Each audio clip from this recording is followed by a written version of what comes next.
I'm like, mm, like, oh, what a wonderful life. Nobody cares if I'm or alive. Oh, what a what. Let's see, live chat. Live chat. We're live. Oh, what a wonderful life. But keep your ringer on. Okay, I have my ringer on. Oh my god, I feel just unculate. I'm so out of it.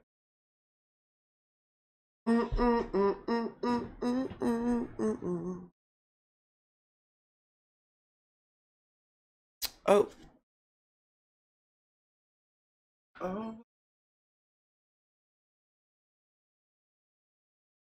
Hello.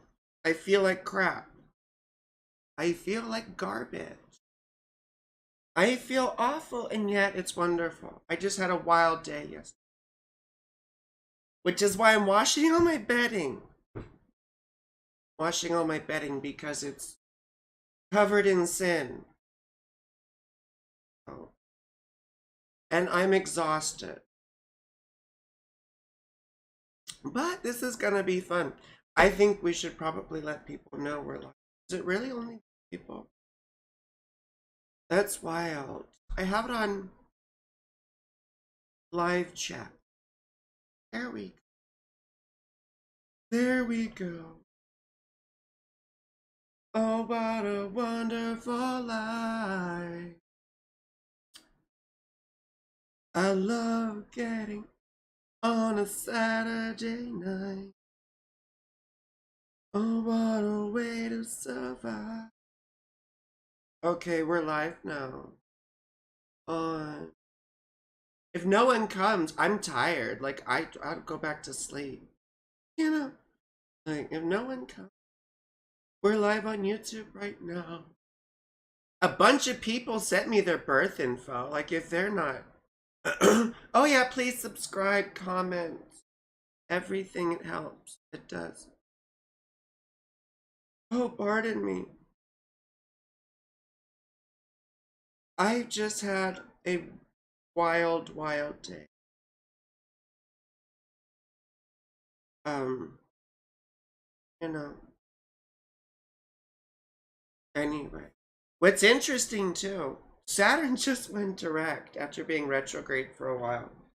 I did a video about that. You should check it out. I did all these horoscopes and stuff, but I think it's interesting that we're already seeing we're already seeing just some not nice things. It's like the Empire Strikes Back, like I said. If you're familiar with Star Wars. It's the Empire Strikes Back. Oh wow, everyone's gone. Is no one here for their chart to be read? All these people sent me their info. I'll just talk about what I want to talk about, if that's what we're going to do. This is my chart, right? Because someone asked me about essential dignities. Because everyone's like, oh, my most dominant planet. My most dominant planet. And they'll call themselves Saturn Doms. I'm like, Dom. You couldn't dom your way out of a paper sub. You know. And so when people say I'm a Saturn Dom or I'm a Pluto Dom, I that nonsense. You know. That idea came from a really important principle in astrology, which is essential dignities, right? And essential dignities have to do with the condition or the strength of a planet.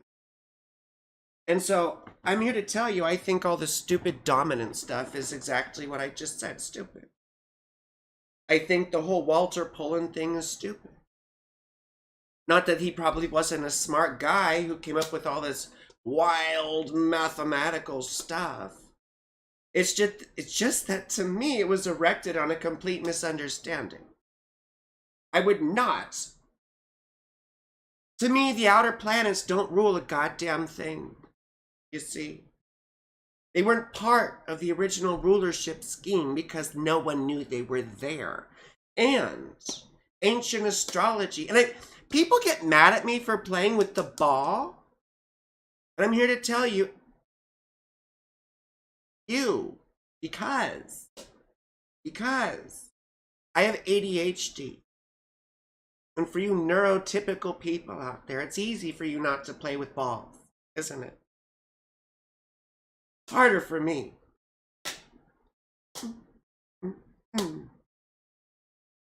I'm just going to have fun because there's only 3 people here. No one's even wanting their chart. I'm going to talk about essential dignity because I'm very dignified. Oh, I guess Birch Harvey put his stuff there, but I'm still saying essential dignities because this is important. And we can look at what your more dignified planets are as an example of this. And so people will say, oh, this is my most dominant planet. But what it's really alluding to is essential dignities, right? And the 7, right? The 7 sacred planets, right? Those were the rulers, right? So I don't even include Uranus, Neptune, or Pluto in any of that sort of nonsense. To me, they don't rule anything. I still use them. I got my chart right here. I think it's quite interesting that I have Pluto and Saturn so close to my moon. I mean, the moon moves fast, you see what I'm saying? But that has a big effect on our lives. I'm not saying it doesn't. I am saying, though, that Pluto doesn't rule anything. Doesn't rule a sign. See? So, when we talk about dignities, we're only talking about those original 7 planets. And the most dignified a planet can be is being in its own home, right? So think of it like this. You rule a sign. You're a planet, right? You rule a sign. That means that sign is your house. I'm washing all my sheets right now because they're covered in sin. But I am most comfortable playing at my house. I have my stuff. I have my toys. I have my things, And I'm most powerful with my stuff in my house. When I go play at someone else's house, who's someone I'm very familiar with, I might still be very comfortable. I might be exalted in their house, but I'm still more comfortable. And you see, so a planet's rulership is its most dignified position. And then its second most dignified is exaltation. The sign's opposite. Why are you texting me, Amber, when I'm talking? And you told me to keep my ringer on, and that doesn't help. That just distracts me. Okay, so we'll do that in just a sec. I just wanted to say what I was saying about essential dignities, and you totally derailed my train of thought, Amber. You derailed my train of thought, Amber. It's fallen at the... You ever see that movie, The Fugitive? And the train gets derailed. Gone. Oh, wait, no, it's not. Exaltation. And then the signs opposite are not dignified, right? The sign of detriment opposite the rulership or domicile. And the sign of fall opposite exaltation. So think of it like this. Like being in your enemy's house. It's not very uncomfortable. It's not very comfortable. It's like being in a place that you do not belong. And your typical expression is just flipped on its head. Think about, for example, Venus rules Taurus. She's very happy in Taurus, right? Because Venus rules sensual pleasure. Yeah. She rules nice things. She rules comfort. All this stuff, right, that we think about with Taurus. Very Venusian. But when she's in Scorpio, right? Think about this too. Venus and Taurus. They're very sensual, right? They're the kind of... Typically, Taurus Venus has people approaching her, right? She has people pursuing. She gets to, she has dates. She goes out. Like, she's got a love life and a social life. Where Venus and Scorpio, rather, is like turned off on its head. And it's not like they can't be socialists, just, there's a dark side to it. right? There's suspicion, there's obsession. It's not the typical expression that Venus is used to. It makes her more underhanded. It makes her more cunning, right? Makes her a little more, dare I say, predatory in a way. It's one of the reasons I love Scorpio Venus, because it's trine mine, and I like that sort of expression. Doesn't mean it's bad. But when we see these planets in signs that they don't like in our charts, they typically mean that it's weaker, right? That planet's expression and the good things that it can do for us will be weaker. Now, planets that have good stuff, right, will do, for example, I was gonna show you really quick. My Jupiter is really, really well dignified. He is. That's a well dignified Jupiter. Yes, you are. Yes, you're so dignified. I'm so out of it right now. It's that dignified Jupiter. You see, Jupiter is in his own sign, Sagittarius, right? That makes him very well dignified. But there are other levels of dignity too. There's what's called the Egyptian bounds or terms. And so every sign is divided up into 5 sections, right? And each section is ruled by a planet. Those are the Egyptian bounds or terms, right? And I don't know how the degrees were figured out. I don't think it's arbitrary, but I don't know how it worked. But you see, Jupiter is also in his own bound, right? And then we also have what are called triplicities. So each of the elementals, right? Each of the elements has what are called triplicity lords, right? So a sign of a certain element, so it's a fire sign, right, will be ruled by a certain planet by day and by night. Yeah. And Jupiter is that one by night. So you see, Jupiter's in his own sign. He's in his own bound or term. He's in his own triplicity. And there's another level called face, but we won't get into that, and decan. But you see, those 3 things right there make this a very, very happy Jupiter. Oh. What else do you notice here? He's got this RX deal. He's retrograde. Jupiter's retrograde. So what does that do? In my case, you can see very practically how that manifested in my life.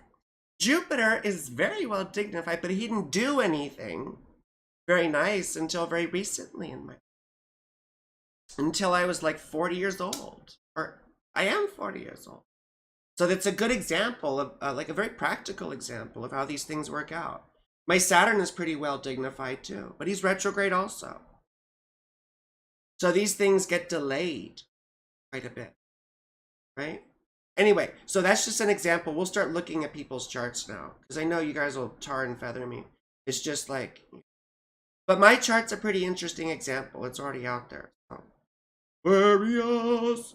I think one of the reasons why I'm like on such a good one lately is also because Pluto is really close to my ascendant. I'm gonna start looking at people's charts, don't worry. Pluto's very close to my ascendant. So Monique is here. Monique. And Birch Harvey. Look at Birch Harvey. But we're going to do Monique first. Monique. Can you give me a cue, please, Amber? Give me a cue of charts. I see one, I see one. Can you send me some more? I'm going to put hers up and just. One is the lonely. Every two be back. Okay. Monique. Amber, please feed me more birth data. All I see is Monique here. I need some other stuff, please. Ambi. Oh my gosh. Thank you, Amber. 10:20 p.m. New York. New York. Oh wait, Rochester. That's what it was. There we go. There we go.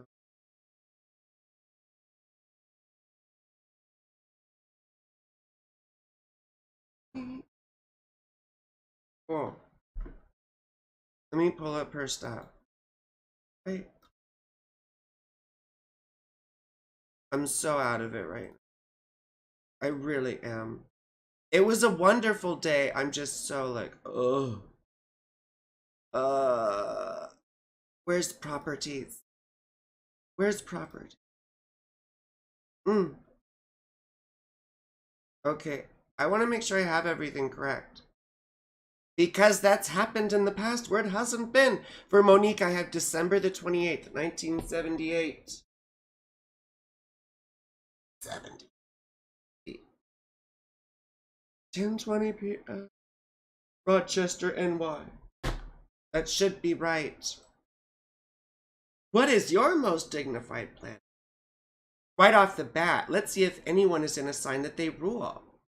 Does anyone rule anything here?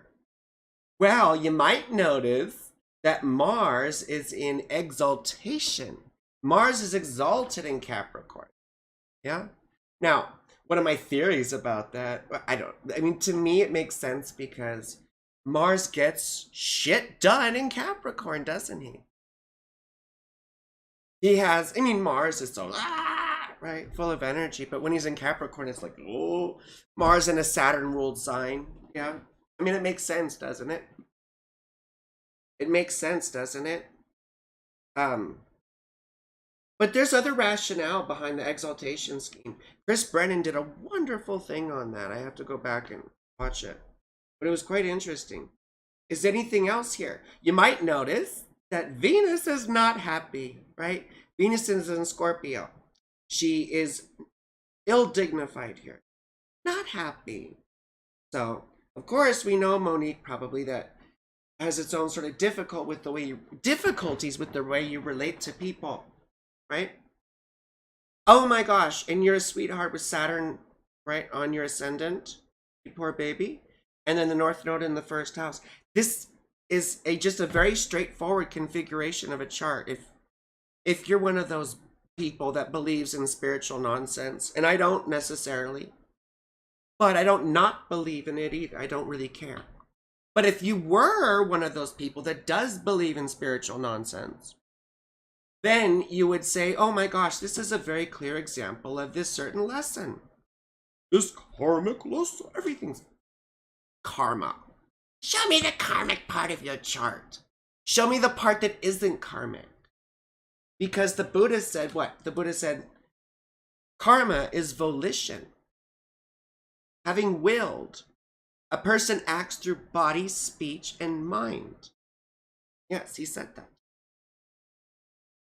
So when I see this configuration here, my first thought is like, this is someone who's probably looked for their value through other people, you know. This is someone who needs to learn how to build a strong, solid, present sense of self. Someone who grew up having, you know, wanting validation, wanting to be liked, right?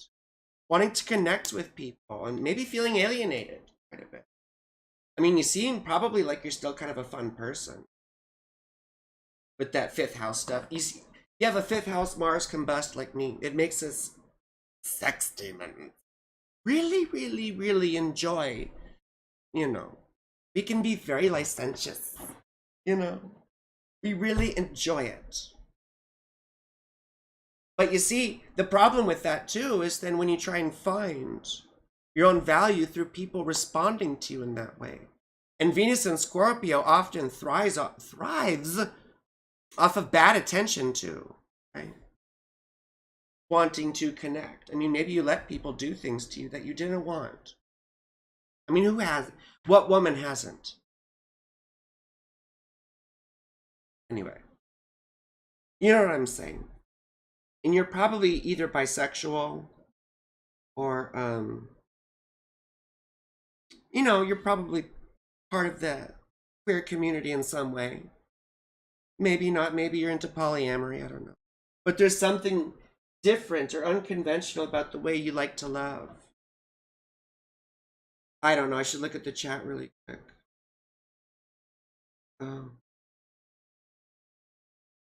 I should probably move on in just a second. But anyway, I mean, that's sort of a clear-cut thing. I mean, I'm not trying to tell you who you are, you know. I'm just saying if I saw this chart, I'd be like, wow, this life. Well, I hate that kind of crap, but you know what I'm saying? From that angle. Of the cats. From that angle, it's like, okay, this life we're learning how to be an independent, powerful person who finds her value from within. My ringer is on, Amber. Okay, on to the next one. I have to be good tonight because I need to go to bed. I'm not feeling well. I'm not feeling well. Who is this? Amber, can you write down Birch Harvey's thing and put that person on too? And anyone who's like, oh, okay.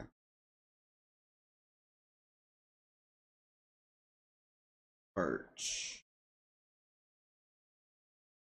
There. There's a delay. There's a delay. Okay.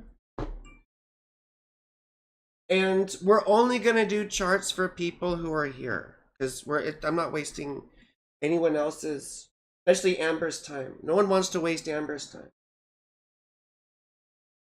Thank you, Amber. No one wants to waste Amber's time. Except for me. I want to waste Amber's time. I like wasting your time, Amber. I'm in a bad mood, so I'm going to pick on Amber while we're all talking. I'm going to pick on Amber. Amber. It sounds so bad.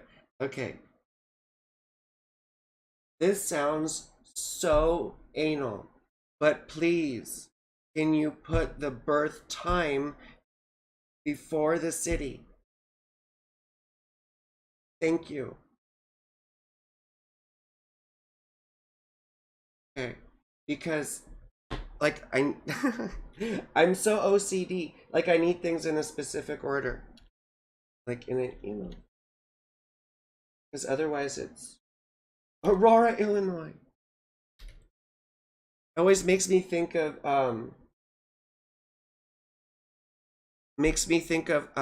Wayne's World. Wayne's World. They were from Aurora, Illinois. Yeah, please. Amber, I will try not to waste your time. Okay. So Vicky B. Vicky B. Vickety B. Hubbard. There we go. Done. I had a wonderful day yesterday. I just feel like garbage now. Oh. Oh, what a wonderful life. So any planets dignified here? Let's take a look. Are any planets dignified? And we're not looking at bounds and terms and face and, you know, I'm just looking straight up at rulerships right now. The other thing about dignity, what are you saying to me, Amber? The other thing about dignity, thank you. The other thing about dignity is something I can't remember. And this is the thing about having my ringer on, is I have a very fragile train of thought, you see, and it gets derailed so easily. But anyway, we're not looking at all the different levels of dignity. We're just looking at rulership, basically. But what I was saying, the other thing about dignity is there's essential dignity, right? Where a planet, you know, is in its sign of rulership or in a bad sign, a sign it doesn't like. But there's also accidental dignity. An accidental dignity is like whether something is retrograde. So remember I talked about my Jupiter not being happy retrograde. So being retrograde is an accidental dignity. Yeah? And also being aspected by a malefic. Yeah. So for example here, Jupiter. Jupiter rules what? He rules Pisces. Oh, someone. Oh, thank you. Thank you. Thank you. Pardon. We just got a donation. Thank you so much. Thank you so much. I really appreciate it, sweetheart, Anya. Thank you. I really appreciate it. All donations are more than welcome. We got to keep Saturn Girl, right? This is the best time in my life, quite honestly. You know, I love the fact that I'm a promiscuous, licentious, rotten biatch. I do. I love it. And I never would have been able to do this before. Oh my God. And I've met so many wonderful people. You know, monogamy is tyranny. Maybe it works for some of you, but not for me.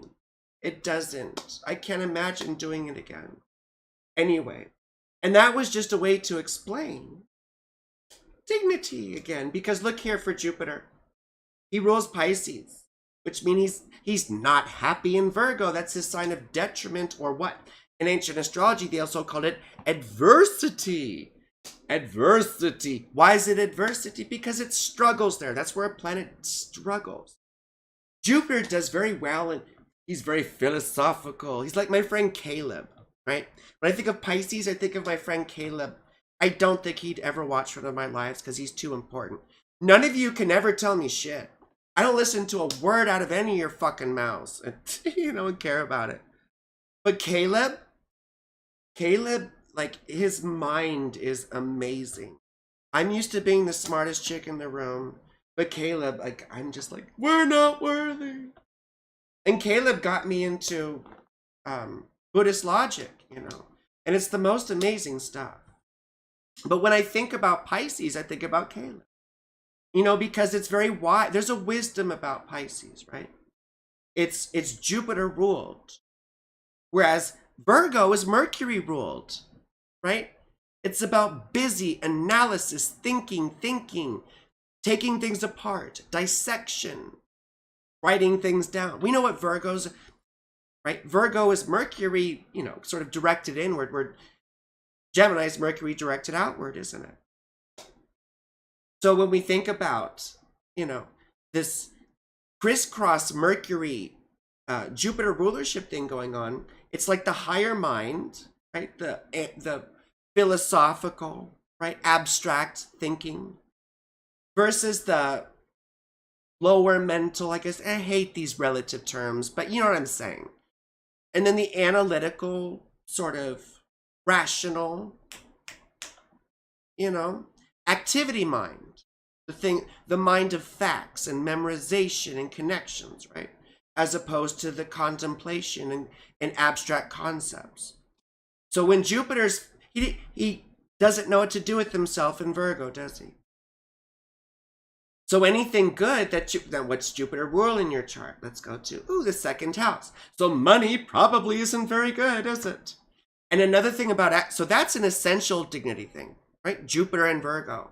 But the accidental dignity part that sucks here is Mars, the malefic, being conjunct. That's another accidental dignity, right?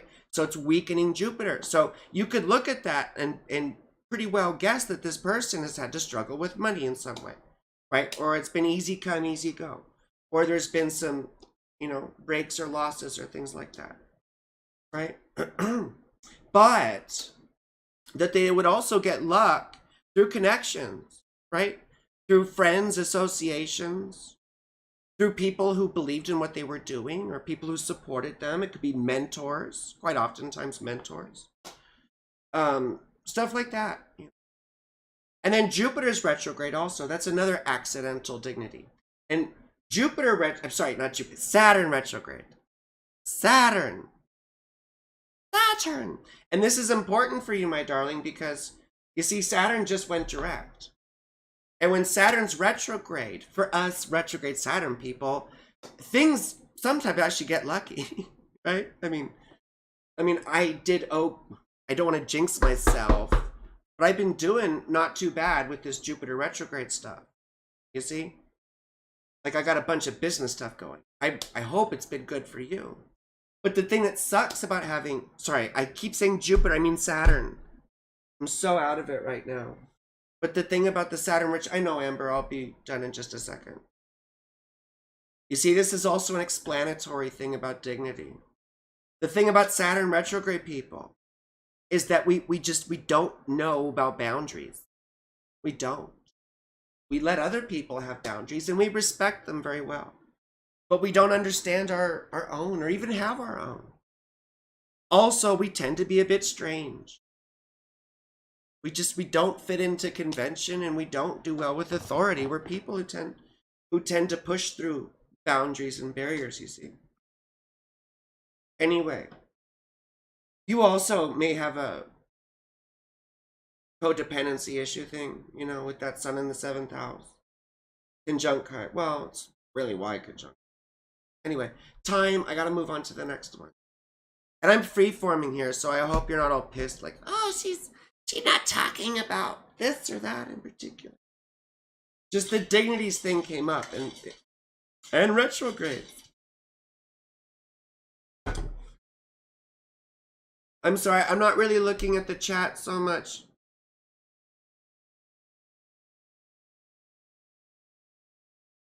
I'm not looking at the chat so much. Okay. Amber's got the chat. I hope you got it, Amber. I've been giving Amber lots of shit, so go easy on her, because I haven't. I haven't. It's okay, Amber. I love you. Okay, we did Vicky. Now Birch Harvey. Harvey Birdman, attorney at law. Oh, we have a Taurus. We have a second. 1993. How old was I? I think I was 10. I was 10 years old. 4:53 a.m. Wow, I feel like absolute shit. This is wild. Hell City. Oklahoma.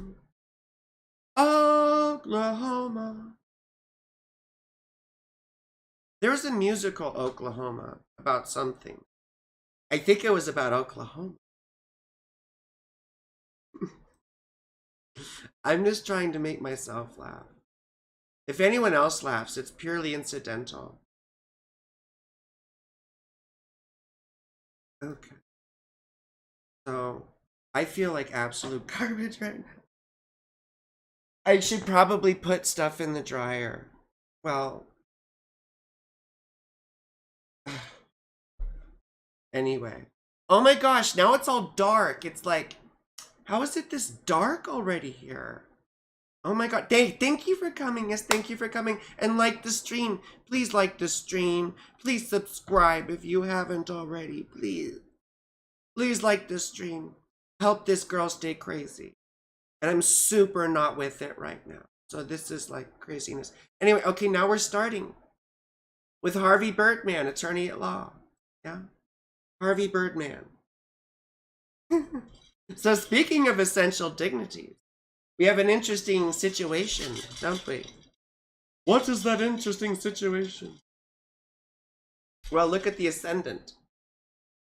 It's the first thing you should always look at anyway.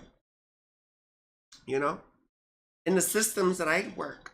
See, I came from a modern astrological background originally. But see, I was involved in theosophy, and I'm a Mason. And so I did esoteric astrology for many years.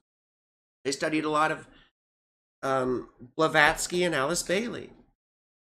And around 5 years ago, I got into ancient astrology. And quite frankly, it's been most amazing practical thing. But I'm very well versed in modern astrology. I talk a lot of shit about it because I think there's a lot of stupidness and things that got made up later and misconstrued, or people really didn't even know where things came from. And there's a lot of arbitrary nonsense fit in. But anyway, that ascendant here, Aries, Venus is here. This is an accidental dignity thing too. Venus is conjunct an angle, right? The most important angle, the ascendant. That makes her super powerful. Unfortunately, she's in a sign she hates, So, there's the planet's promise is being fulfilled, but the planet's promise may not be very nice, right? You see, when a planet is conjunct an angle like that, it's being told yes. But in an unhappy sign, it's like, oh. So, what does Venus rule here in this chart? But you see, you're still probably a very charming person. You might just, I don't know, you might have a little bit of underlying narcissism going on. It's a joke.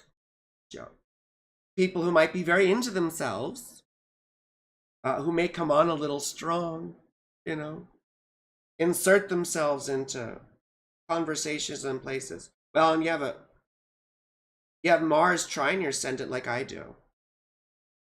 We tend to be a bit pushy, don't we? I hope you're a nice person. Mars trine Venus too. There's what's called reception going on, right? It's one-way reception. You see, Venus is in the sign that Mars rules. So in a way, Mars is supporting her and giving her a bit more dignity, right? So all these little rules, and that's an accident. Well, you see, that's accidental in a way, but it's also essential dignity because they will take reception, right, into, I can't think of words, into account.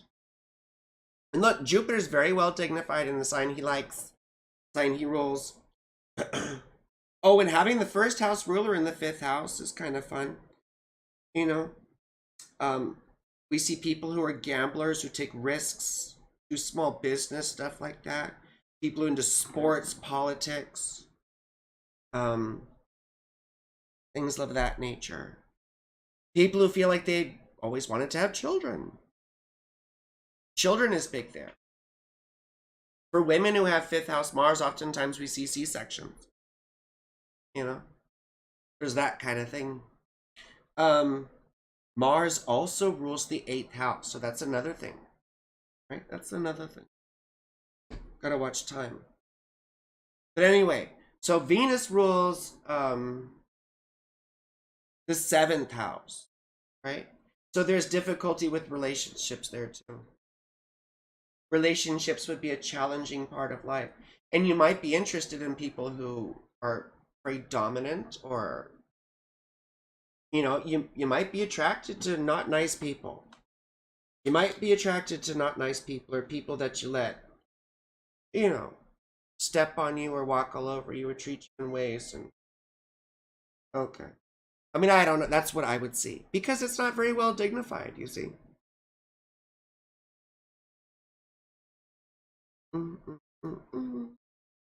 Not very well dignified at all. I mean, this is sort of an impromptu thing about essential dignities, right? I just think it's fun to look at because, it can apply. We're looking at surface level. We're looking literally at rulership, right? Detriment. And then I'm talking a little bit about accidental dignity too, which is retrogrades. So before we get to the next chart, I just want to say a couple words about retrograde. Just what they are, right? So retrogrades are when a planet appears to move backwards through the zodiac as seen from Earth, right? It's an illusion. It's apparent motion because we know planets don't move backwards at all, right? They all orbit the sun in the same direction, but at different speeds. So when an inferior planet like Mercury or Venus is overtaking the Earth's orbit bit by bit, they will appear to move backwards. And as they pass within a certain range, right, they will appear to move direct again. And then with planets that are further from the Earth, right, like Mars, Jupiter, Saturn, Uranus, Neptune, Pluto, right, as the Earth overtakes their orbit, right, as it approaches a conjunction. And for those planets, it's about within a trine of either way, 120 degrees either way, right, of the sun, when they would go retrograde, right? Because it's that, this is all geometry, really. I mean, it's geometry and it's optics and it's light and it's, you see here, astrology is all about light. It's all about the alternation of light and dark. That's what it's about, in essence. So anyway, so that's just interesting because that's why we interpret retrogrades that way. Because the planet appears to slow down and to stop and to move backward. Oh my God, that's your... I just saw Olivia in the chat say, you know what? I have no patience for people who can't get their birth information correct. I have no patience for that. Especially right now, I'm in a terrible mood.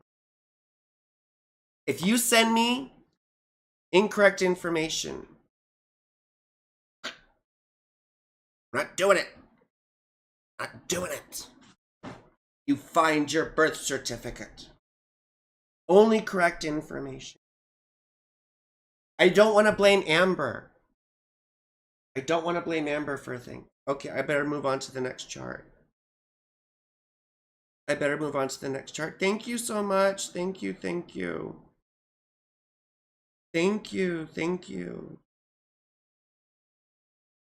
Franklin. Thank you.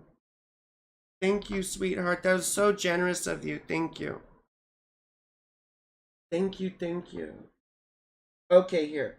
Now we got Erica H. Partner. Wait. I don't understand. Amber. We need more info.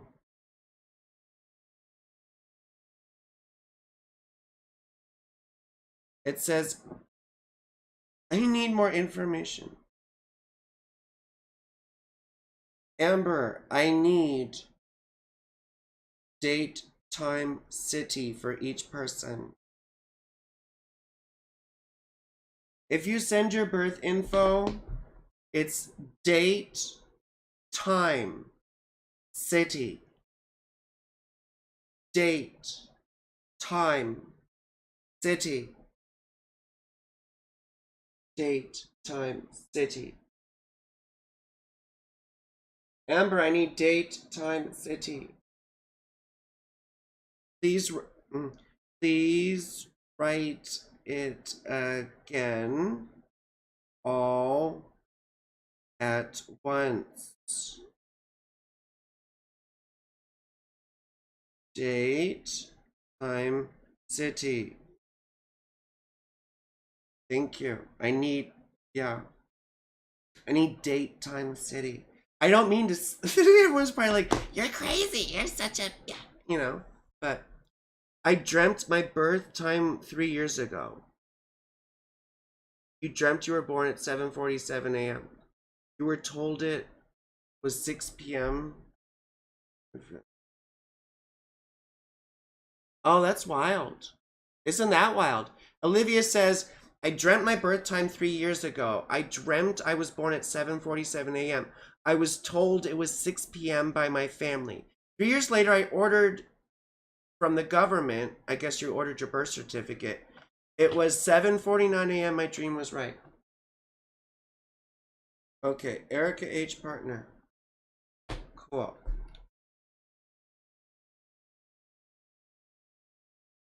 So, Erica. I'll just say Erica. 01 27. Everyone's probably like, she's insane and she's a rotten biatch. But I promise, I'm very sweet. Kind of. I'm sweet until you get to know me. When you get to know me, I'm not very nice. I'm not very nice. Well, Hammond, Indiana. What is this? Hammond.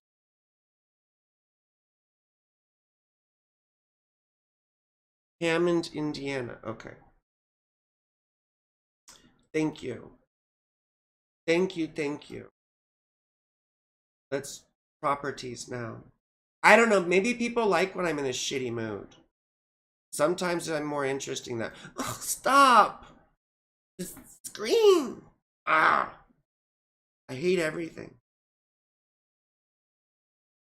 Here we go. Why is that like that? No, don't show my dirty room. Don't show that. Nasty I'm washing all my sheets. They were covered in sin.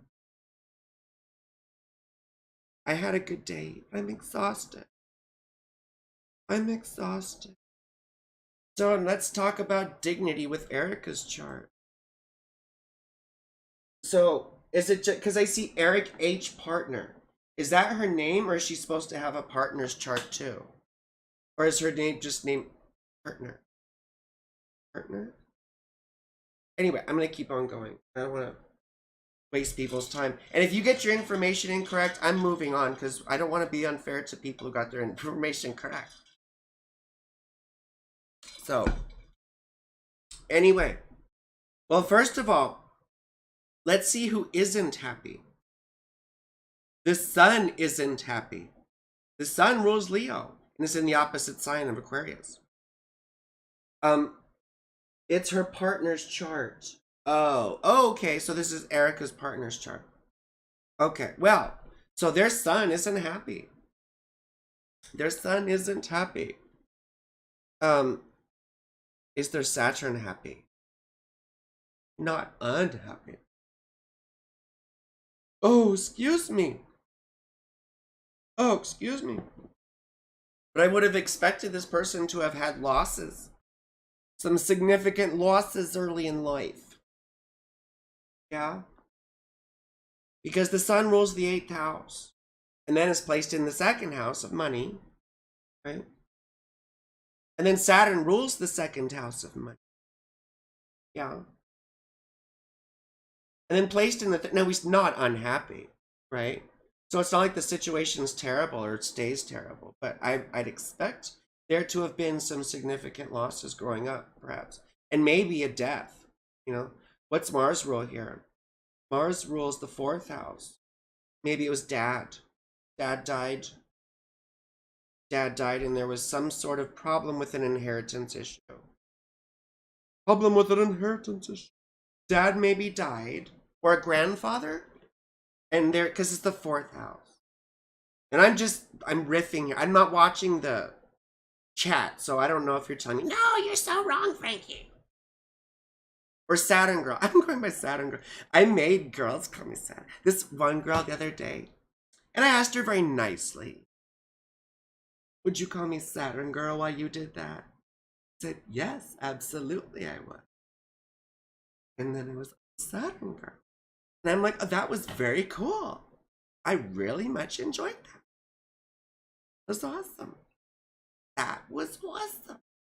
Well, anyway, but I would have expected this person to maybe have had some sort of inheritance struggle kind of thing go on. Or like I said, maybe dad or a grandfather having just an untimely sort of demise that affected them in a certain way. And I bet they had a not very good experience of religion. Maybe dad was religious. Or mom. When I see Saturn in the 3rd house, I often think of, you know, people who have an inferiority complex, who feel stupid, you know, who didn't feel smart enough to speak up as children. And so oftentimes, and sometimes they have actual speech impediments or learning disabilities.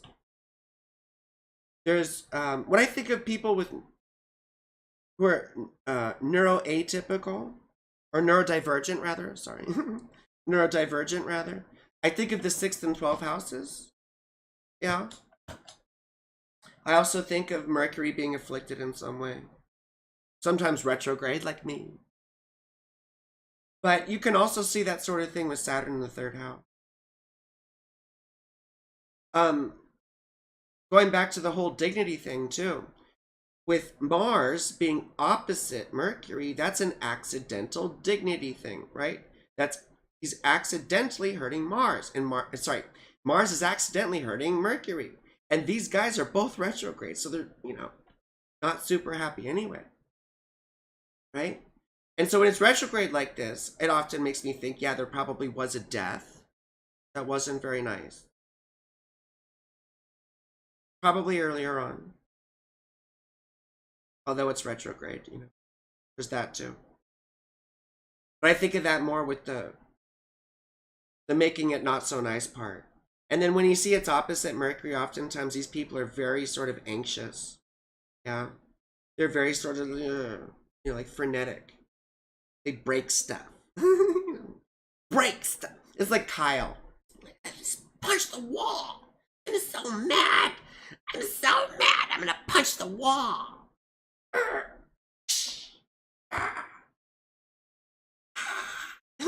Kyle. I don't know. Anyway, and watch out for Neptune conjunct the ascendant. Those people can be very adaptable for good or for ill. They can be chameleons. They can be chameleons. Wait, why am I not getting notifications? Anyway. Yeah, and Venus conjunct the moon is very charming, but all that stuff in the 12th house, I just watch out for. They got trauma. They got trauma somewhere. And I always watch out for, they may have some mental health issues. That could include addiction, So, because that's, 12th house moon can be all sorts of things. But Venus rules the 10th house. There's a possibility they could work with, people who are addicts or mentally ill. But we're moving on. It's her partner's chart. Frank C. Frank C. Do I also do this on TikTok Live? I haven't done it on TikTok Live yet. I have a TikTok. I just haven't been posting lately because I've been Venus trine conjunct Pluto. What are you talking about? I used to love Plutonian relationships, but I'm over that. My Venus is in Cancer. Frank C.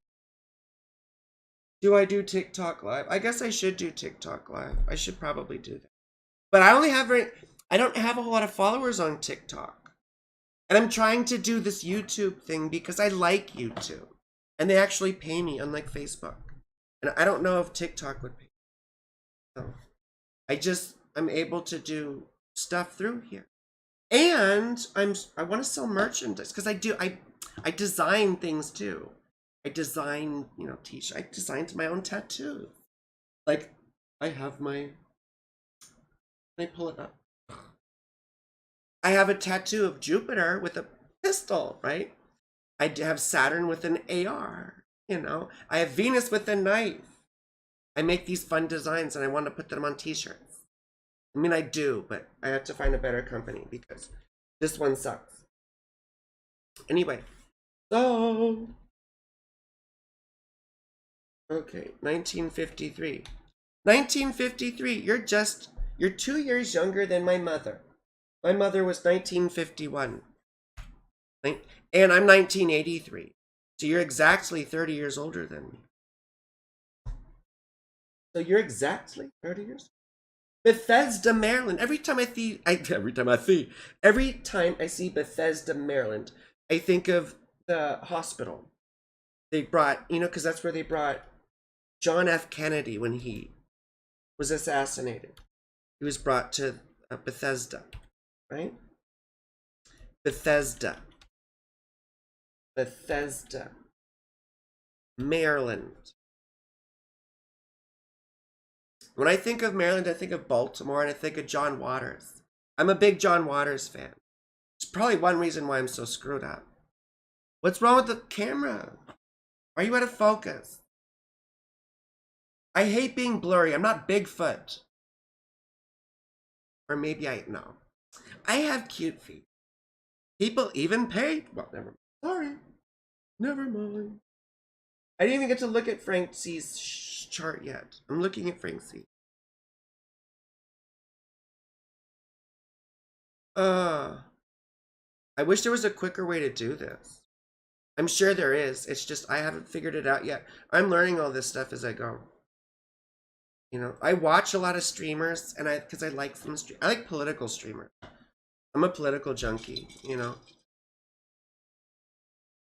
But I do astrology. Lucky for you, though, I could tie it all back to world events. Now, speaking of dignity, who here is well dignified? There are a couple candidates of well dignified planets, aren't there? Right? Oh, and then the last person was going through their Saturn return also. So just be aware of that. You know, it's a difficult time. It's a difficult time in the neighborhood. Anyway.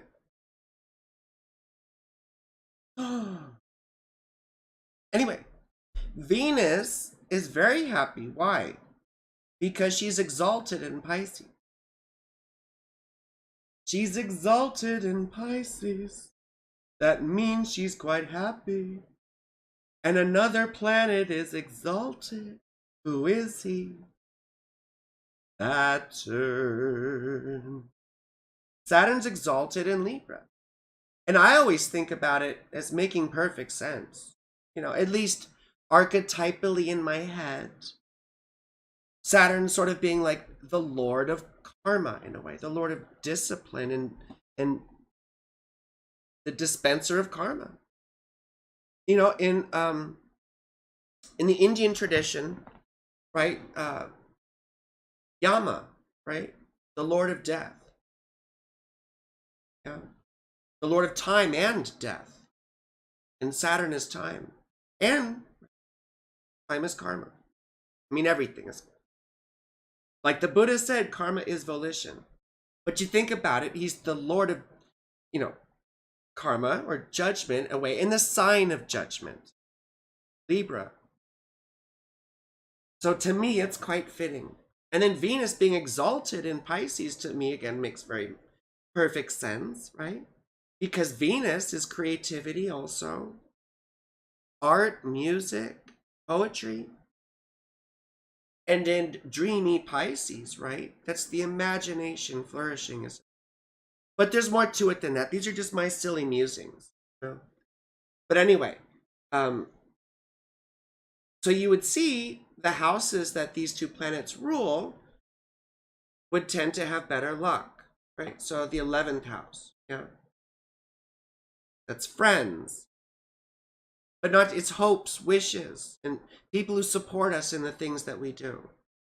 It's also the pleasures of the mind, right? So this is a very philosophical type person, right? Maybe you were very religious and spiritual at a very young age. You know, you may have had I wonder if you were Catholic or something, or had, a religious background where, yes, you were spiritual or you were like you liked some of this stuff, but it may have been, forced on you a little bit. There would have been a difficulty there with Venus conjunct Mars, you see. It's what it looks like, at least. And also for, if I'm assuming you were born with a name like Frank, I'm just assuming you were born a male. When you see Venus conjunct Mars, there's often more of a femininity about people born male. When people are born female and they have this sort of thing, they tend to be a bit more masculine presenting, or seen as more martial or intimidating, or I don't know how to say, not intimidating, but you know what I mean. More type A, as opposed to, I'm not saying you're not type A. I'm just saying there's more of a balanced gender expression, perhaps. These people tend to be a bit metro, They tend to try and take care of themselves or look nice. But that would be a thing. And Libra, where's Libra? Down here, the fourth house. So maybe it was dad who was religious, but maybe dad was a good influence. Although with Saturn in the fourth house, typically that means there's an absent or abusive father. Not all the time, but that does happen. And childhood is very unstable because that's, your origins. So maybe you found solace with friends. Maybe your friends are your family. Now, am I time? Okay. Am I time, Ember? Time? Did you say time? Time after time. Time after time. If you're lost, you can look and you will find me. Amber, are you listening? Hey, Amber, to me. Do you see my text? Who's next? Amber. Okay. Amber. Amby, thank you. Thank you.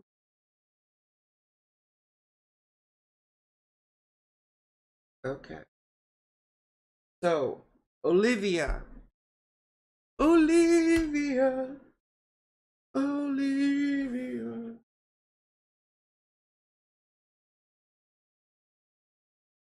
Oops. 1991. 7:49 a.m.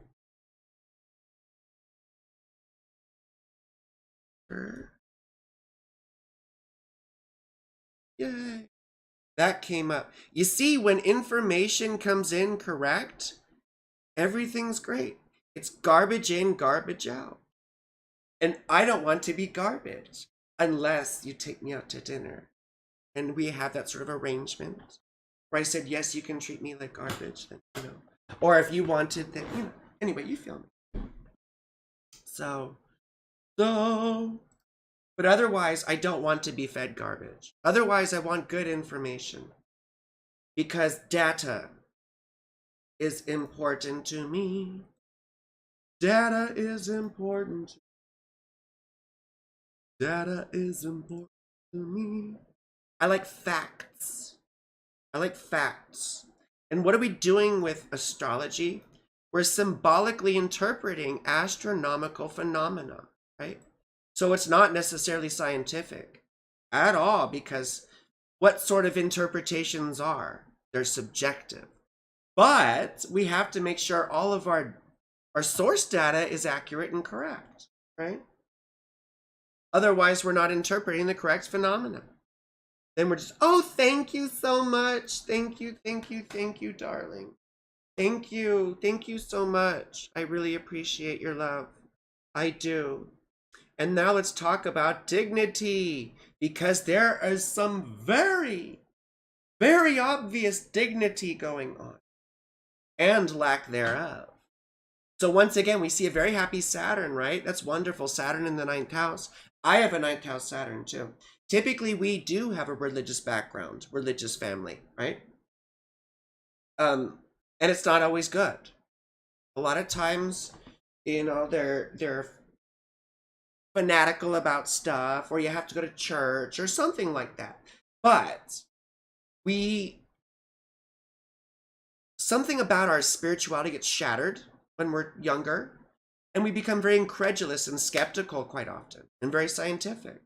And we often spend the rest of our lives looking for meaning, But if you're like me at all with the 9th house Saturn, you can't take other people's words for things. You don't like bullshit. That's why a lot of us hate the new age nonsense, right? Because we're like, show me the money here. Like, how do you know? Right? I want to see your citations. I need your sources, right? So anyway, but what else is going on? Well, the sun is exalted in Aries. That's very lovely. But Venus here, now the 12th house sucks. We're not going to mince words here. It's awful. Right?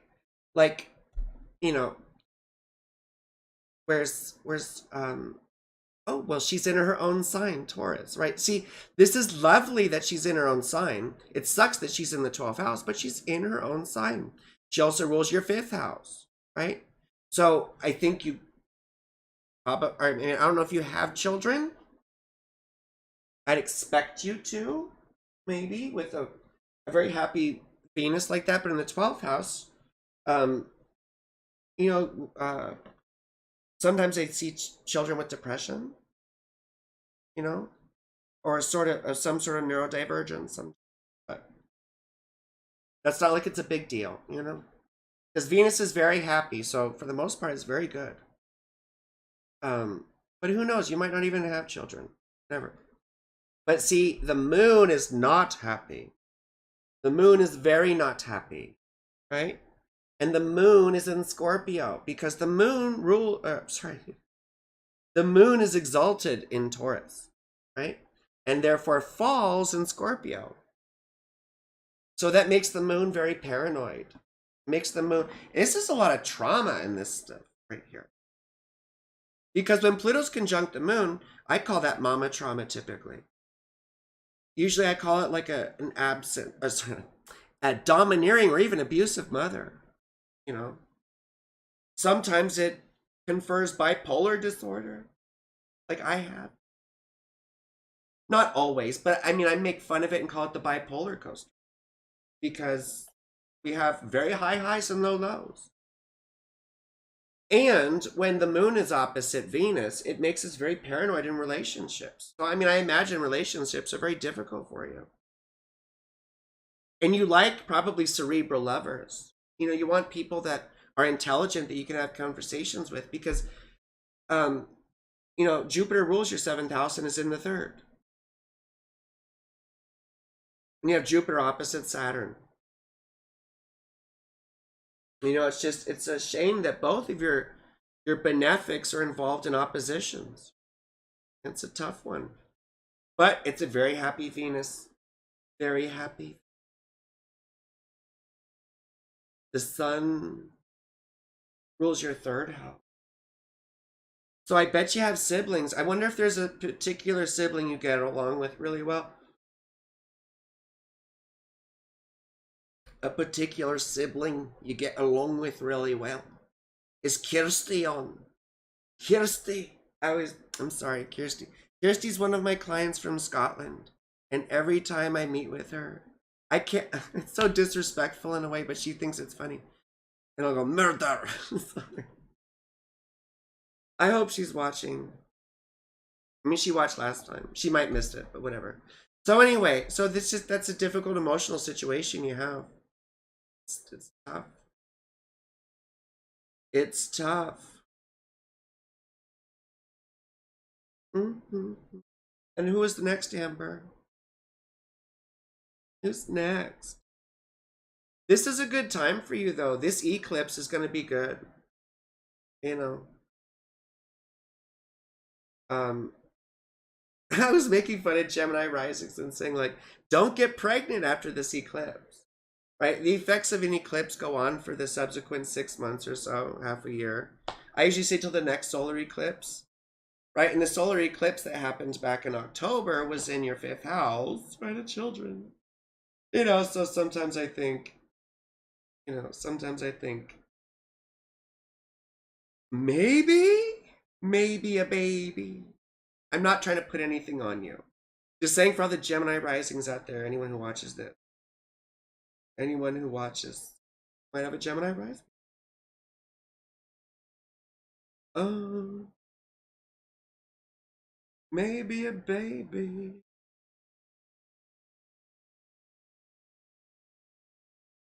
Well, while I'm waiting for the next one. Oh, here we go. Rosa Petra. Oh, that's right.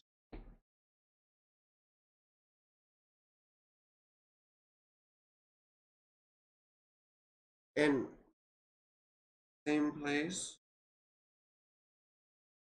same city, Same city.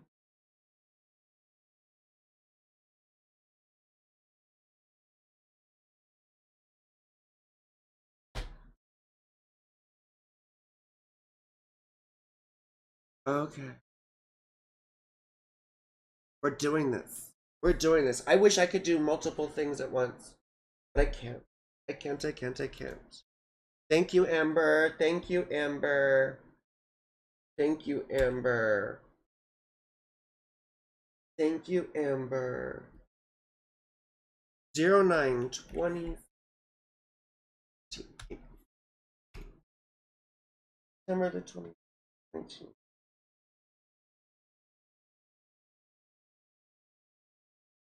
Okay. Amber, no time for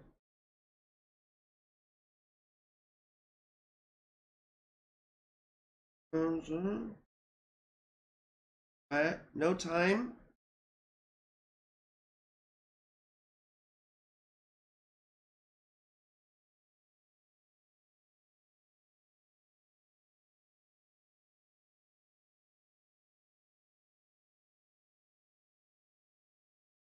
I'm sorry, I'm waiting for the time. Time after time. Time after time. Lying in my bed, I hear the clock tick and think of Amber sending me right times on my phone. Please, yes, girlfriend, I need the time, or else I'm blind. The second hand unwinds. When you're lost, you can look. Amber, please me. Can you spare the time? Okay. Hey, Rosa. September the 26th, 1987. 1:10 p.m. Thank you. If you're lost, you can look and you will find me. Time after time. If you fall, I will catch you. I'll be waiting. Time after time. Time after time. Boris. We have Boris here. Boris and Doris. Boris and Natasha. We got moose and squirrels. That's so xenophobic. I shouldn't. But it sounds like moose and squirrels. Boris and Natasha. I'm sorry. Boris. And he is May the 17th. I've had so many Taurus. Boris the Taurus! Oh my god. Boris the Taurus. I make myself laugh. Oh my gosh. I probably just effed up the sound. Boris the Taurus. Ah, that's so funny. That's so funny. Boris the Taurus. Okay. And what time was Boris? 12:20 p.m. 12:20 p.m. 12:20 p.m. Thank you, Amber. Boris the Taurus. We've got Boris the Taurus going on. It's Boris the Taurus. He's so dreamy, Boris the Taurus. Let's look at his chart. What do we got going on, Mr. Boris? Oh, a Scorpio moon. Wait, is this all correct? May the 17th, 19... No. What's going on here? What's going on here? No. 1986. What was it doing? Was that nonsense here? This wasn't you, Amber. This was something that Solar Fire. 12:20. Okay, Boris the Taurus. One more time. Why does everything hate me? Don't answer that. Why does everything sucks? Okay. So Boris the Taurus is a Leo rising. He's got a he's everything okay, cool. Ooh, he's got a very happy Jupiter. Why is that? Because Jupiter rules Pisces. So it looks like I'm going the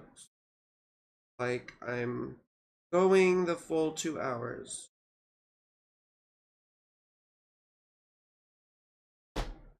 You know, really quick, I do have to make sure.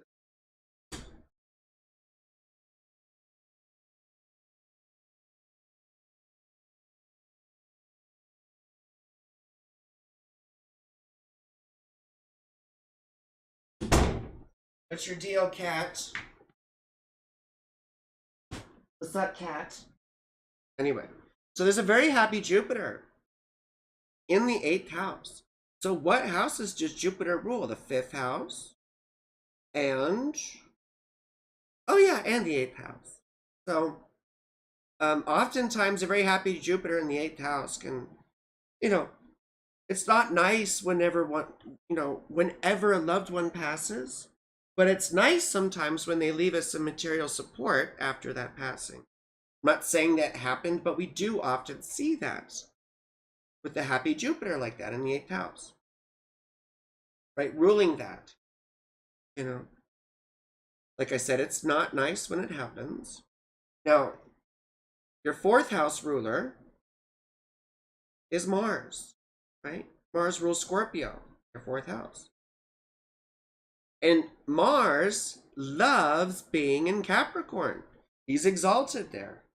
So when I see someone's 4th house ruler in the 6th house, like my daughter has, and like I have, I often think of a kid whose dad was a workaholic,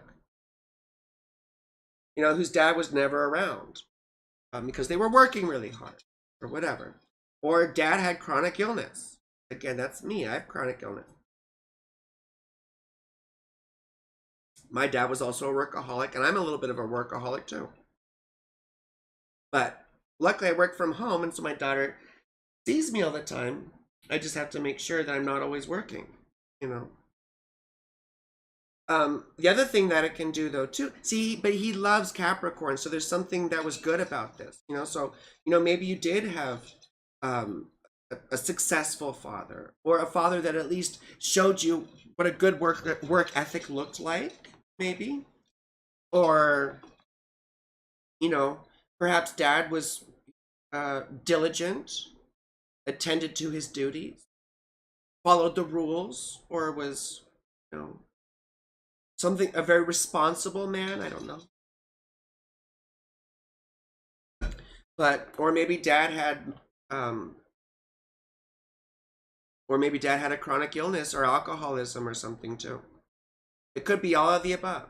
But I would typically think it was a nicer situation because Mars is happy. And also when you have Mars in your 6th house and in Capricorn like that, you yourself are probably good at being goal driven and getting things done. Or rather Boris the Taurus. So, we were going to look at synastry between you two. Anyway, and he's got all this stuff at the top of his chart, I mean, Taurus, Mercury. Us Taurus Mercuries, everything is so literal. That's why I'm hard on Amber. Amber, this is why I'm pissed at you most of the time. Because I need things very clear. I need them spelled out. This. Date, time, city. See, this is Taurus Mercury, like Boris the Taurus here. Or there. Right point. Boris the Taurus. Right? Because we need a methodology. We need a list. We need itemized. I don't like vague questions like, what? What? What? Well, what happened? What happened? Be specific. I need specificity. So Boris the Taurus probably needs specificity too, and he needs things spelled out. But really quickly, I wanted to look at a synastry thing. I'll just, what? Okay, I will. Look how many things are in here. Look how many things are in here. Raza and Boris the Taurus. Anime. And come on. Whatever. I don't care right now. But I mean, we could see for the most part. You could see the moon conjunct the ascendant. That's anything conjunct the ascendant is, you know, it draws you right in. Like this, I'm seeing this wonderful couple. They're amazing. I really like them both. The girlfriend Kelsey though, her, oh my god, I shouldn't. No use names. I gotta. I gotta edit this out and delete this. Anyway, a person that I'm seeing is Venus conjunct my ascendant, and God, I'm so out of it right now. So out of it. Anyway, a person that I'm seeing has Venus conjunct my ascendant, and just we clicked really quick. You know, we clicked very quickly, and she's so sweet and she's so pretty. And that's another thing when you have Venus. Well, that's Venus in particular, but any planet really. But Venus, the sun, the moon. When you get to things like Mars and Saturn, it's a bit more dicey, right? But those are very, very cool to have conjunct the ascendant, and it creates a pretty quick connection. You see? Anything conjunct the ascendant like that, very good. But yeah, so I can't believe I have to edit this out.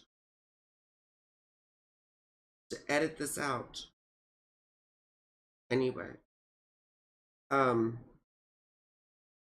just very excited about all these wonderful people I'm meeting. But yeah, she's amazing in particular. So,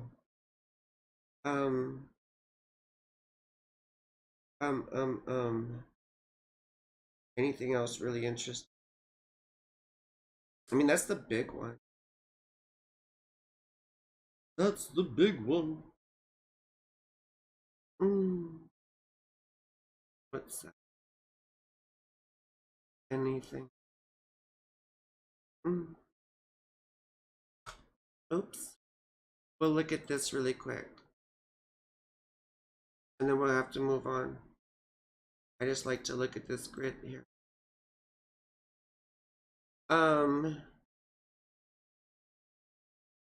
Jupiter.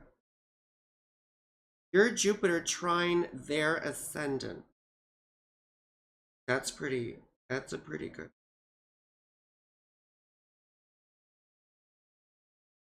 I mean, that's one of those things where it's like being each other's cheerleader, you know? Oh, and this is lovely. So their Venus is trine your Mercury. So that's a very good thing for, you know, for mutual understanding, for having sort of similar tastes, and for being able to actually communicate and have a conversation rather than just, you know, kind of going off into bickering and things like that. Yeah, I don't see anything too bad with that. Any red flags? No red flags that I notice. No red flags. No big red flags. Well, I mean, so this is a very wide orb with Pluto conjunct the moon, you know? But still, those are very difficult relationships to disentangle yourself from. They are. Because people get obsessive, right? People get obsessive. We gotta move on. Sorry. Okay, time. Faustine.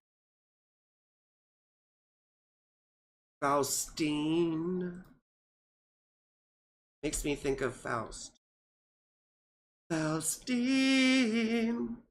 Oh no, your skin and bones. Oh my god, May the 16th We've had May the 16th, we've had May the 16th, and we've had May the 17th. All these mother lovers with the same, around the same birth date. Faustine, oh no, your skin and bones. Faustine, 1980. I can't believe, ugh. I can't believe. Can't believe. Can't believe. South France. Marseille, France. Why is it not doing it right now? No. Marseille.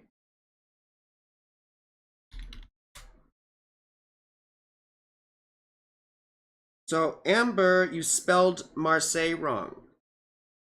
You spelled... I'm sorry, I have to say something. Because that messes me up.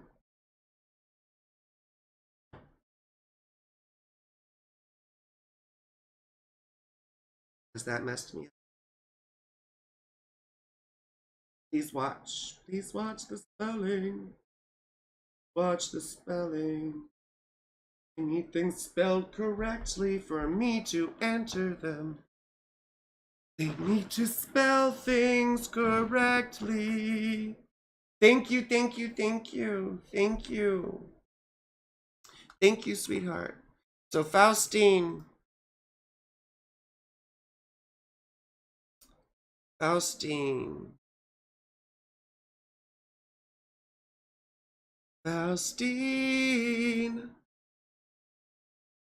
Okay, Venus in... Oh, I recognize this chart. So Venus in Cancer, right? Do we see any dignified planets here? Nope. We don't see anyone that's especially dignified, do we? Do we? No. So then what do we look at next? We look at accidental dignity, don't we? And look here, Venus, right? Well, see, the thing you don't see here is that Venus is in her own bound and in her own triplicity, right?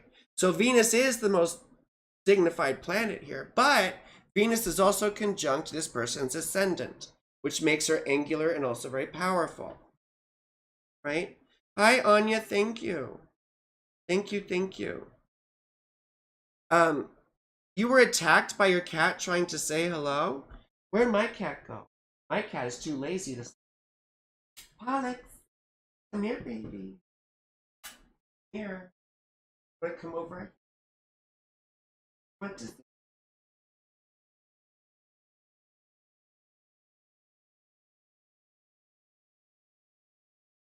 Like, I'm too old for this.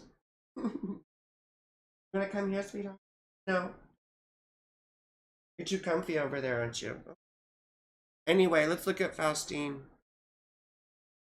So number one, right, that Venus is angular. So Venus rules the 4th house and the 11th house. Yes, me. So I would have expected, thank you, Alyssa. You are so sweet. I'm so glad you find this interesting. Hopefully I'm a little interesting too, even though I'm fading. I'm getting tired. Excuse me. So anyway, so Venus from the 4th house, I'd expect Dad to have been sort of a successful guy. Hopefully you were close to your father, but maybe he was just so important that, you know, other things were more important too. You also have that 3rd house Saturn thing. Like I said, oftentimes it correlates with, you know, this fear of speaking, or this inferiority complex where we feel stupid, excuse me, compared to people. Faith from faith. Cool, thank you, Amber. Cool, thank you.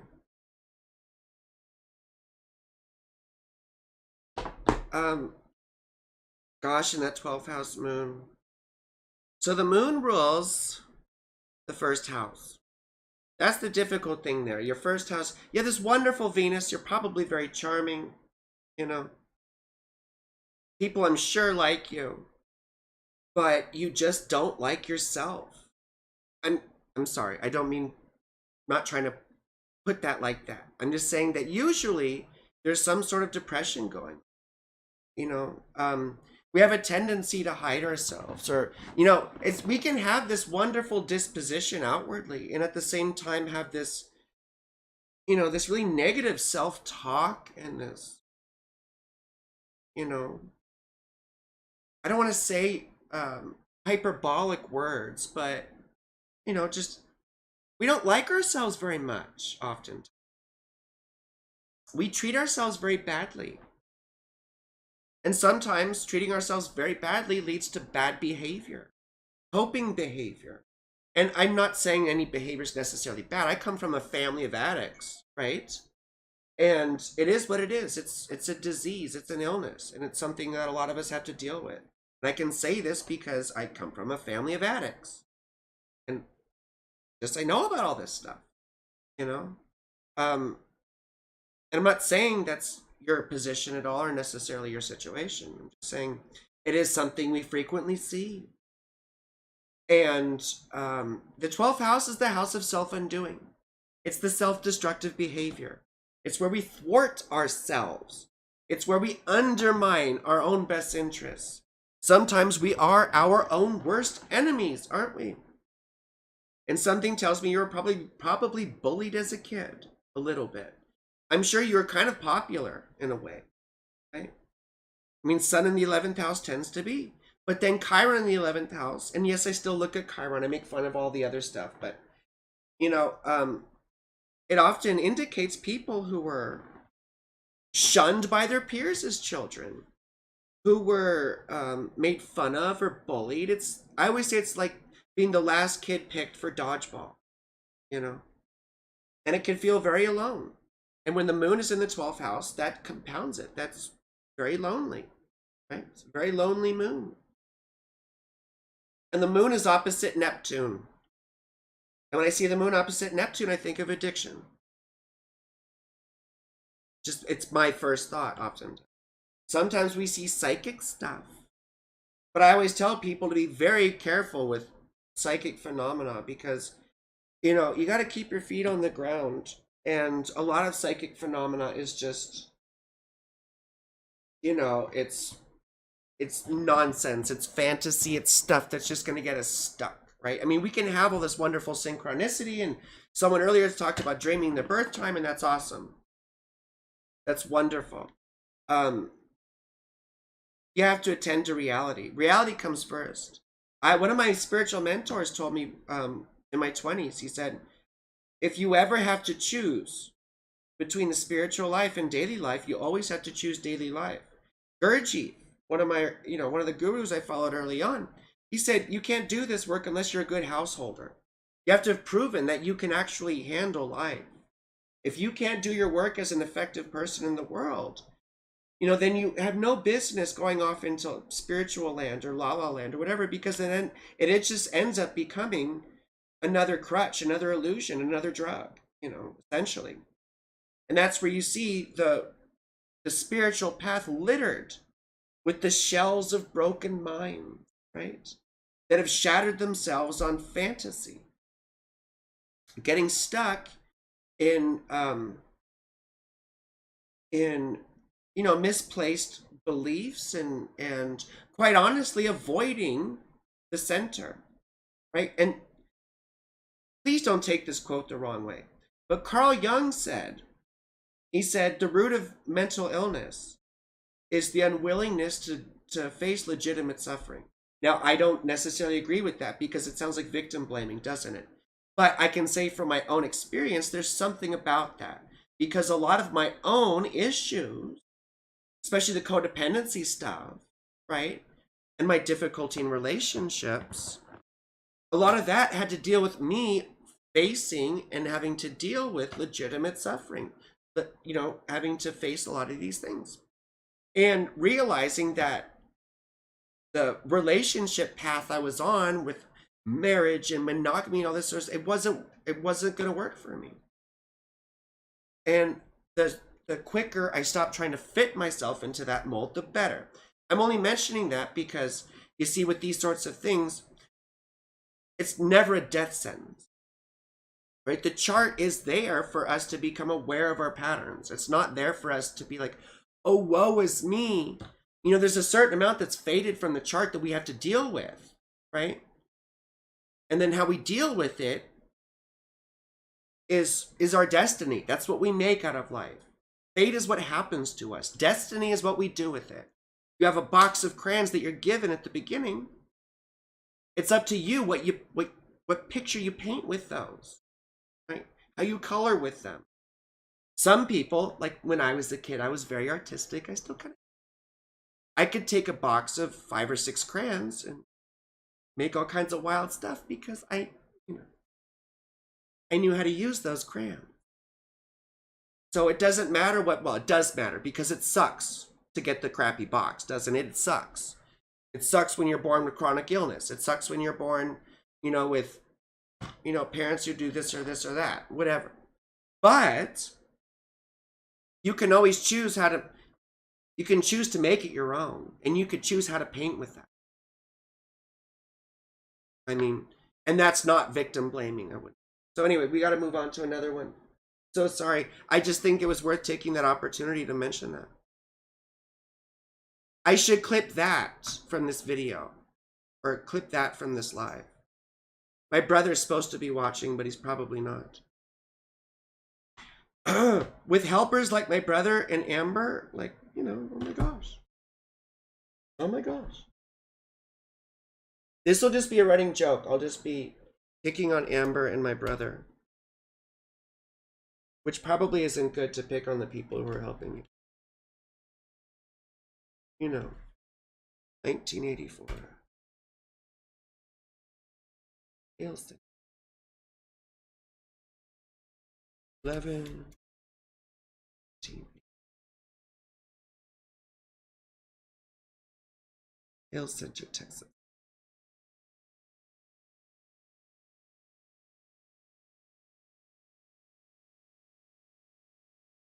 Kristen S. 119, 1984, 11:18 a.m. Hale Center, Texas. And I just want to say to Amber, I don't want to jinx myself, but Amber, so far this has gone pretty well.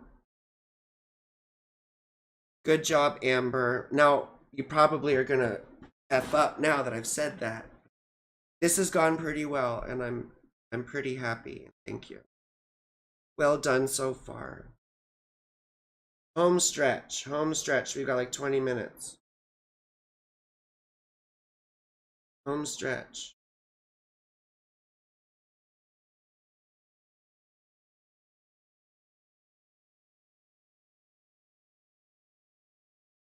Okay. Oh my goodness. Okay, Kristen. Hopefully we got all this right. January the 19th. 1984. 11:18 a.m. Okay. Amber. Oh my goodness. Amber got mad at me. You got mad at me. Okay. So anyway, any dignified planets here? Well, first of all, we see that Jupiter's not dignified. He's very unhappy, right? So the houses that he rules are not going to get super great representation. So that's the 12th house. And, where's Naji? Oh, and the 9th house. So, excuse me.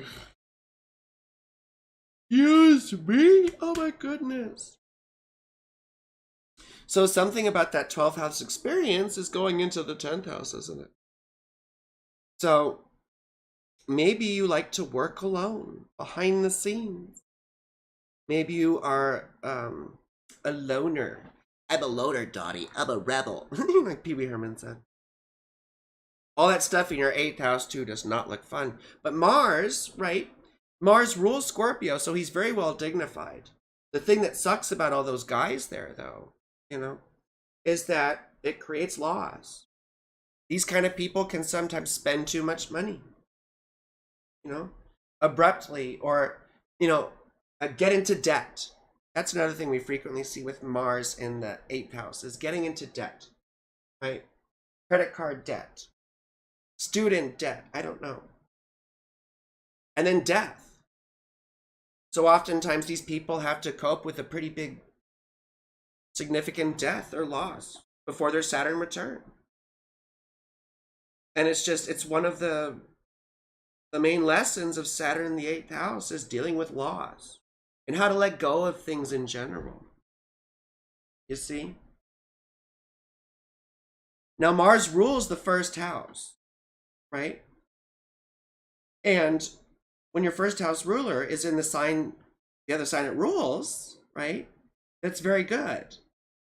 The other thing the only thing I think that's difficult about that with the 8th house in particular is I've often seen self-harm or a tendency or a propensity for self-harm with people who have their 1st house ruler in the 8th house. So it's just, I'm not saying that was ever an issue. It's just something to be careful of and be aware of, you know?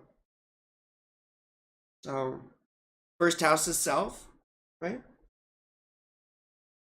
So, and also when it's such a wide thing here. I was like, well, Saturn conjunct Mars, they're not really conjunct, it's so wide, but you could sort of look at them being co-present. Sorry, as someone who has to work hard for things. Never gets anything easy, right? Things are always difficult, always have to work hard. But Venus in the 9th house, you know, typically we're very attracted to intelligent people. And you're probably sort of deep yourself. You know, you're probably interested in the bigger questions of life. What does this mean? What is this all about? So, I think I gotta move on. Okay. I gotta move on. Denise.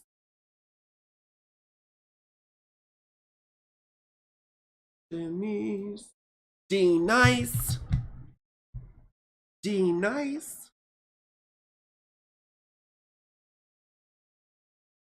Oh, I remember this chart. I think I remember the chart.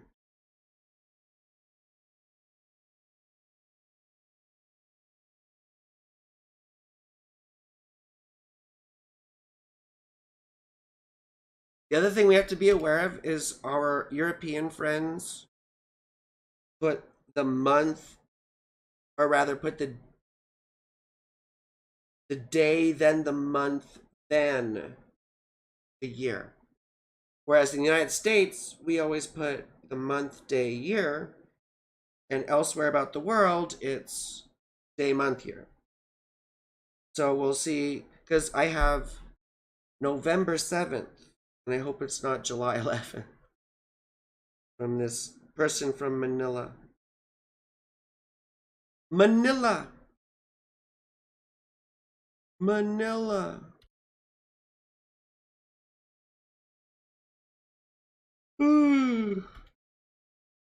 What the heck? What the heck just happened? What the heck just happened? I pressed a button and everything disappeared. I don't know what happened. That was scary. That was scary. That was scary. Oh my god. I pressed a button and everything disappeared, but we're still going. Thank goodness. Thank goodness. I need to get this right. Manila. And it's the Philippines.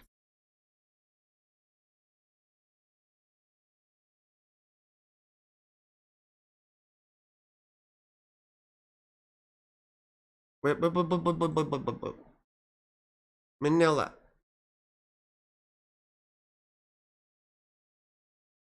Okay. My tummy hurts. My tummy hurts. Mm.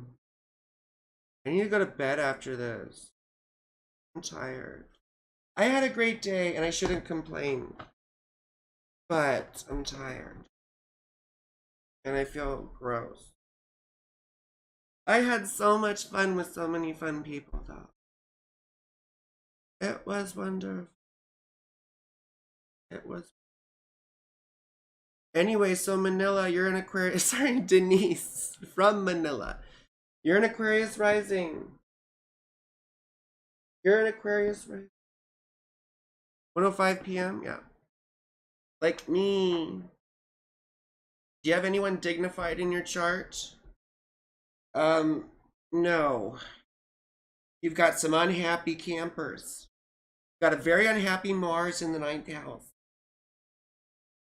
Mars is in the 9th house and very unhappy. So, typically I see that as people who don't have a very good experience of religion growing up, as I said. You know, having it feed into them.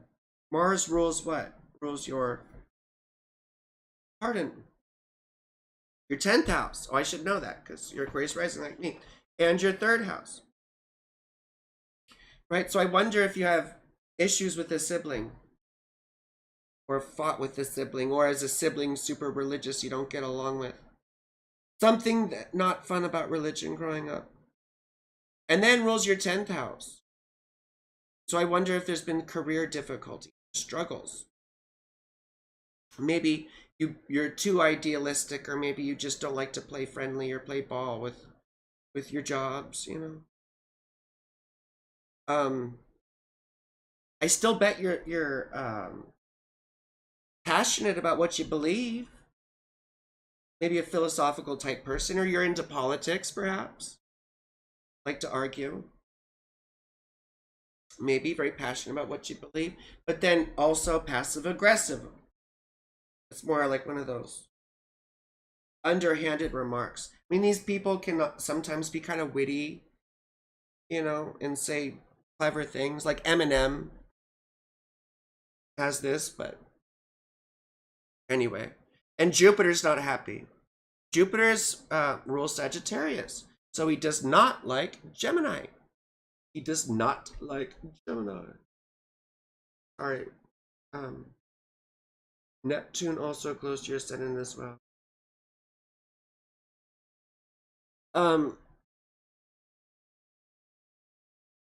Fading. So fading. Pisces moon is so dreamy. It's so sweet. I love Pisces moon. Pisces moon. The thing about Pisces moon, though, is it's very, very, very sensitive. I always say Pisces moons are sort of like mops, you know? They suck up all the dirty slop, you know, all around it. But you can wring out a mop, unlike a Pisces moon, right? Pisces moon need their alone time. They need to be alone for a little bit each day so they can extrapolate out their, you know, their emotions. Because you need to remember what's you and what's not you. We take out other people's stuff, don't we? Anyway, so those are not happy planets. Jupiter's not happy, ruling the 11th house, and also rules your 2nd house, Pisces. So Jupiter ruling your 2nd house of Pisces and being retrograde in Gemini probably indicates that your financial situation isn't very good. And it doesn't really improve until later in life, unfortunately. So that's typically what that is. Now, could also be that you have children later in life as well. When I say later in life, I mean like, I guess 30s now is later in life, or mid to late 30s, I guess. Is that later in life? If that was your plan, I mean, I don't know. You got to move on to the next person. Do. Who's next?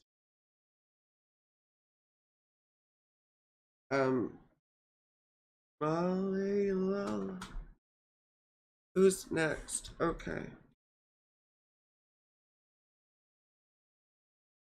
Okay. One.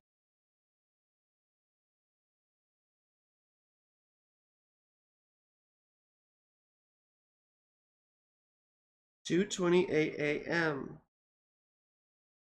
Oh. Excuse me. Oh gosh. 2:28 a.m. And it's toward.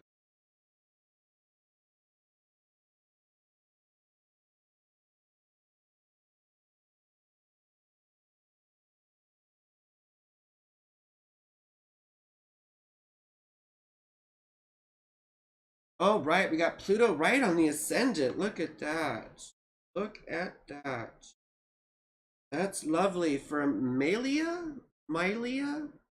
Malia? Malia? Malia? Sorry, I just don't know how to say it.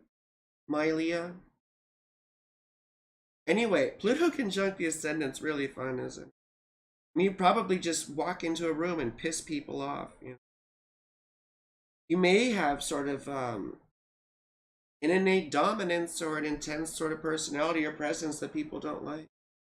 You could still be a submissive person, right? But you would have a dominant presence. You have a powerful presence.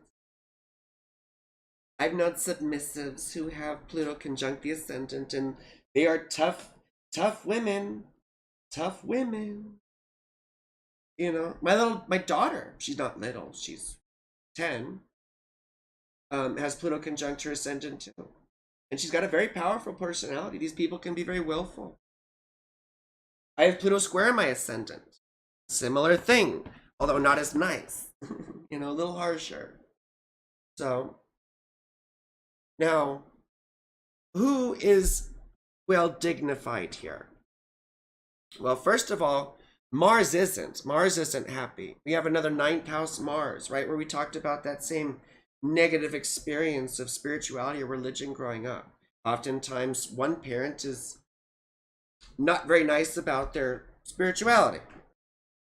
They get sort of, force it on us, that sort of thing. And Mars is retrograde. But see, Mars in Cancer, Mars doesn't know what to do with himself in Cancer, right?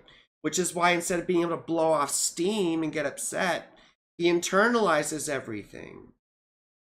He internalizes everything, and it's very uncomfortable because it's like holding all this stuff in.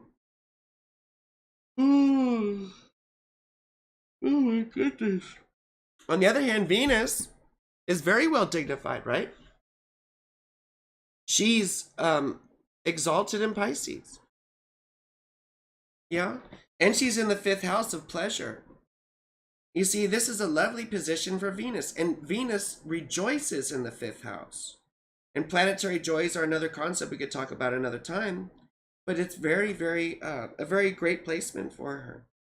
So for having children, if that's your stuff. For romance, for sexual encounters and things like that. Usually pretty good. But also for art and creativity and stuff like that. Walt Disney had a 5th house Venus like that. I've seen a lot of people involved in, creating, I guess. I don't know what else to call it now, because that's what they call everyone creators, right? People who make things, who make content, right? That kind of stuff. So you see, it's also a very, call this the change the mood of the room aspect. That's sweet, Amber. I think that's a good way to look at it. That 4th house Saturn, though, he's very happy in Aquarius, but it's still, right? Still Saturn in the 4th house. He's not too far from your IC. So I expect there's something difficult that would have happened with your father. Maybe he was a very harsh man. Maybe, maybe he wasn't around growing up. Maybe you didn't get to meet him till later. I don't know. But usually there's something like that harsh with the father, you see. Because childhood just is often not stable. And we spend life trying to find home, and guess what? You are home. Just the sooner we realize that, the better time we're going to have. I got to go on to the next one.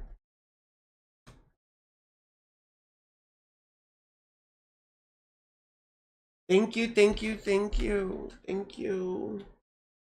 I'm fading so quick. I'm fading so quick. Oh, 4, 06.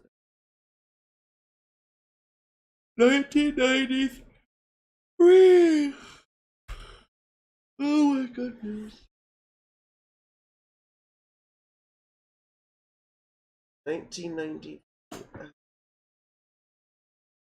What? 108. Um.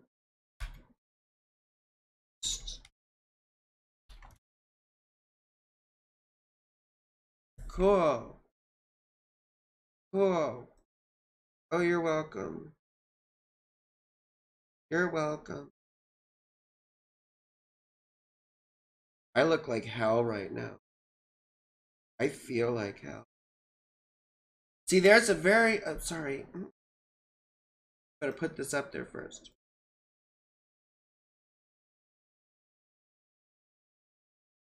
You see, there's another very unhappy Mars in Cancer, conjunct your ascendant. It's kind of a weird thing because Mars aspect in the ascendant usually makes us a bit more aggressive, forceful, dynamic leaders, right? Sometimes reluctant leaders if it's a Cancer Mars. Maybe sometimes people ask you, I doubt it's comfortable, but oftentimes you might find yourself having to be in leadership roles, even if you're in a subordinate position in the office. People might all of a sudden just start like, well, what does Anya think? Or what should we do? Right? Because people oftentimes, what's interesting is everyone thinks they want to be the leader until push comes to shove. And then no one wants to make decisions. And typically the people who want to make decisions are the wrong people to make decisions. So sometimes it comes in handy to find the reluctant leader type, So, but the other thing about this is it gives dry skin. It gives dry skin, frizzy hair, oftentimes. Redness, ashiness.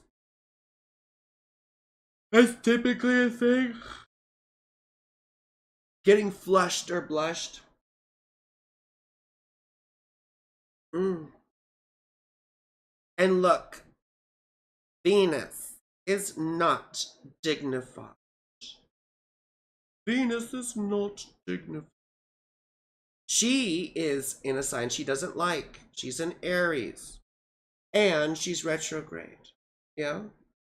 But she's conjunct the midheaven, which is an angle. So it's kind of like it's saying yes to Venus in a way, even though she's not in a very happy sign for her. So things like the home, right? Or the father, may have been difficult, right? Because Venus rules that and isn't happy. And then who else? What was it? Oh yeah, the 11th house. So having people, friends that stab you in the back, probably. True friends stab you in the front. Anyone who knows Bring Me the Horizon, true friends stab you in the front. So, but Saturn's retrograde.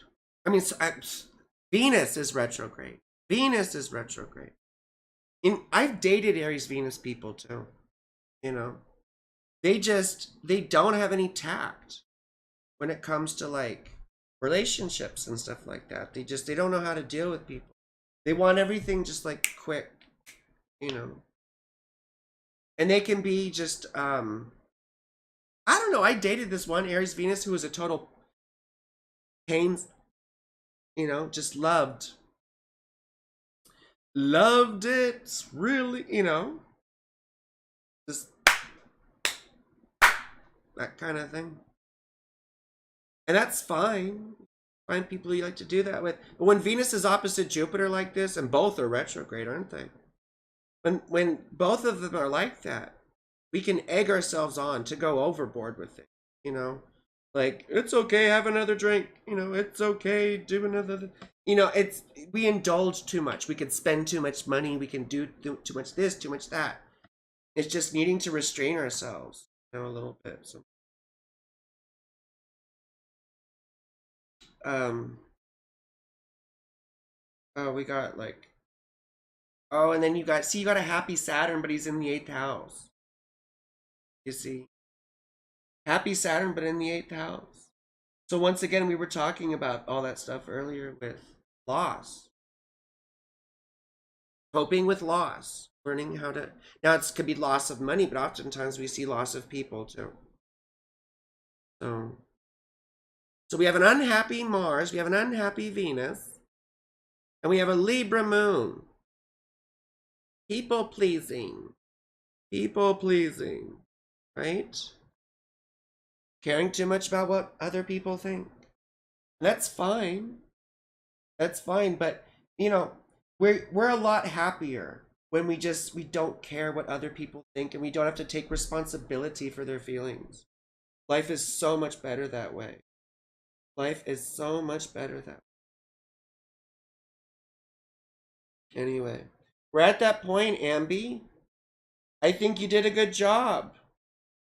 There were only like 3 times I yelled at you. There were only 3 times I think I yelled at you for not including a time and misspelling a word. And I think there was something else. Anyway, I hope you all enjoyed this. I hope you did. I stayed on. This was a sacrifice for you, my loves. I felt like crud, and I wasn't going to come on. And Amber's like, you better go on. The show must go on. You're going on. You know, she made me do it. She threatened me. It was awful. I was scared.